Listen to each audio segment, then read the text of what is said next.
আলু দিয়ে পোস্ত করব। লাউ আলু পোস্তর জন্য দেখো লাউটা এভাবে কেটে নিয়েছি, আলুটাও এইভাবে কেটে নিয়েছি, 3টে লঙ্কা ফেলে নিয়েছি অল্প অল্প।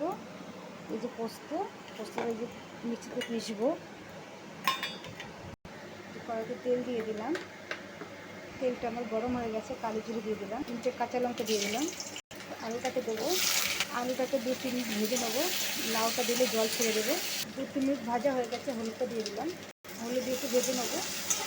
2-3 মিনিট ভাজা হয়ে গেছে, লাউটা দিয়ে দিলাম, তাতে একটু ভাজা হয়ে গেছে। লবণ আমি দিইনি, একটু পরে দেবো, লবণ দিলে জল ছেড়ে দেবো। এই যে মিক্সিতে আমি শুকনো পিষে নিয়েছি, অনেকে পিষতে চাই না পোস্ত, এবার পিষে গেছে। এবার আমি জল দিয়ে দেবো একটু, মিনিট আবার পিষে নেবো, একদম পিষে যাবে। দেখো পোস্তটা কি সুন্দর পিষে গেছে, একটু দানা নেই, পুরো পিষে গেছে। এবার পোস্তটা আমি দিয়ে দেবো,